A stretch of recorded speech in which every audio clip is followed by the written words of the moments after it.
Саламатсыздарбы, құрметті оқушылар. Түркістан облысы Сайрам ауданы номер 4 мектеп гимназия мектебінің биология пәні мұғалімі Халықұлова Гүлбахар.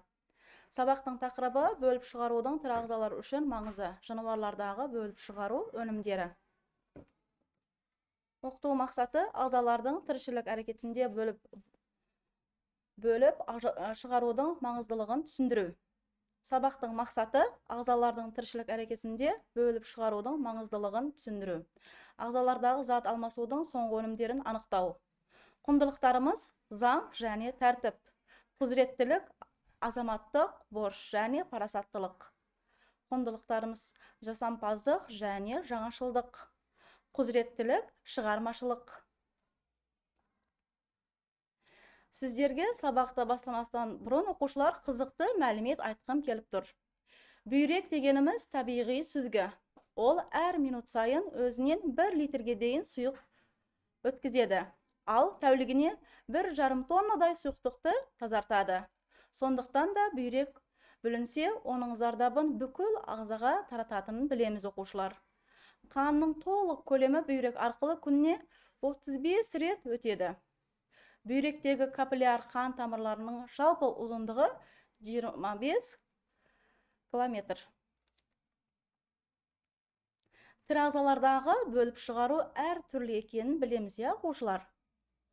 Бұл презентация тірі ағзалардағы бөліп шығару процесін, оның қызметтерін және адам ағзасы үшін маңызын зерттеуге арналған.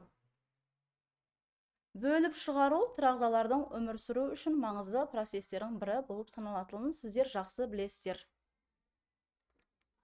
Бөліп шығарудың қызметтері әр түрлі, яғни алуан түрлі болып келеді, оқушылар. Зат алмасудың соңғы өнімдерін шығаруын білеміз. Тұрақты ішкі ортаны сақтау екенін білеміз. Организмнің қорғаныш қызметін арттыру екенін білеміз. Сол жайлы сіздерге кішкене түсініктеме беріп кеткім келіп тұр, оқушылар. Зат алмасудың соңғы өнімдерін шығару, бөліп шығару процесі тірі ағзаларда зат алмасудың соңғы өнімдерін жоюға мүмкіндік береді. Бұл өнімдер улы болуы мүмкін және организмде жинақталса ауруларға әкелуі мүмкін. Ал тұрақты ішкі ортаны сақтау болса, бөліп шығару тірі ағзаларда су, тұз, қышқылдық негіздік тепе-теңдік сияқты факторларды реттеу арқылы тұрақты ішкі ортаны сақтауға көмектеседі.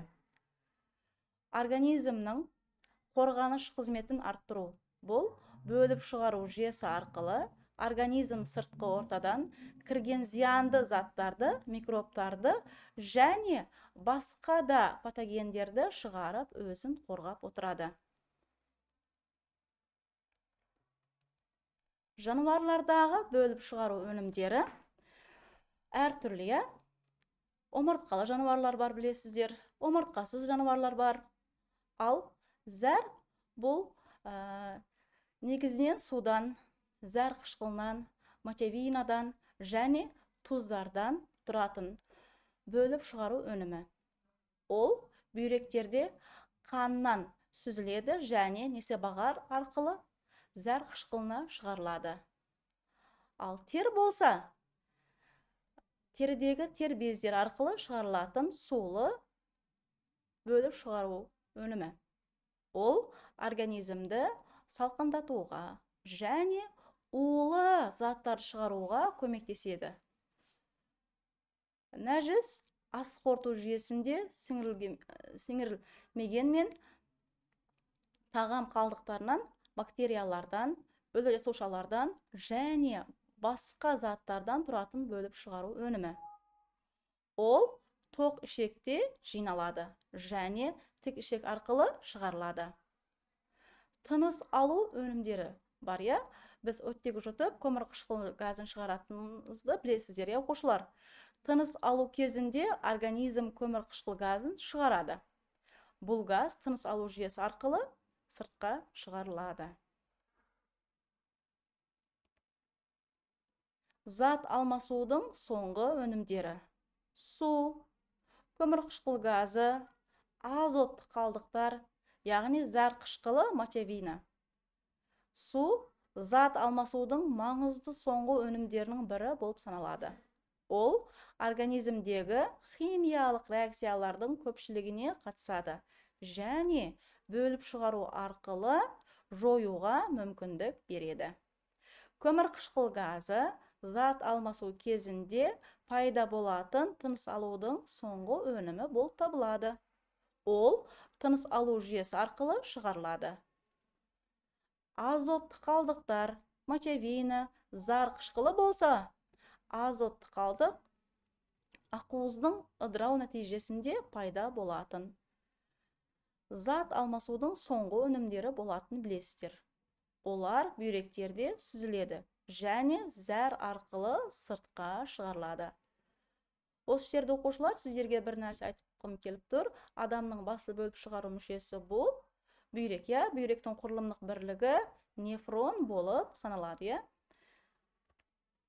Бөліп шығарудың бұзылуына әкелетін себептер. Әртүрлі себептер бар, оқушылар. Инфекциялар, бүйрек зәр шығару жолдары инфекциялар болып саналады. Аурулар, бүйрек аурулары, қант диабеті, гипертония, бүйрек ауруларының өзі бірнеше түрлерге бөлініп кетеді, оқушылар. Уреметаз, урелитаз, нефрит, энурез, түнде жас балаларда зәр тоқтамау аурулары. Ал улы заттар, дәрі-дәрмектер, алкоголь, ауыр металдардың әсері. Тамақтану рационыға да аса мән беруіміз керек, Тамақтану суды жеткіліксіз қабылдау, тұздың көп мөлшерде қолданылуы. Яғни суды бір күнде 1,5-2 литр су ішуіміз керек, Бүйрегіміз жақсы жұмыс жасау үшін күнне осындай су мөлшерде қолданып тұруымыз керек, оқушылар. Өмір салты, белсенді емес өмір салты темекі шегуде бөліп шығарудың бұзылуына әкелетін түрлі себептерді пайда қылады екен, Бөліп шығаруды реттеудің маңызды және тәсілдері: дұрыс тамақтану, суды көп ішу, жемістер мен көкөністерді көп тұтыну, майлы тағамдарды шектеу. Денені шынықтыру, жүгіру, жүзу, велосипед тебу сияқты белсенді спорт түрлерімен айналысу керек. Медициналық тексерулерден уақыты-уақытылы өтіп тұру керек. Дәрігерге тұрақты түрде қаралып, бүйрек қызметін міндетті түрде бақылап тұру керек. Дәрі-дәрмектерді дұрыс қабылдау. Дәрігердің тағайындау бойынша дәрі-дәрмектерді қабылдау. Дәрілерді өз бетінше қабылдамау керек, оқушылар. Яғни дәрігердің нұсқауынсыз дәрі ішуге болмайды деген сөз. Осы жерде сіздерге, оқушылар, тапсырма беріп кеткім келіп тұр. Адам үшін бөліп шығарудың маңызы, бөліп шығару мүшелері, жануарлардың зат алмасудың соңғы өнімдерін жазасыздар.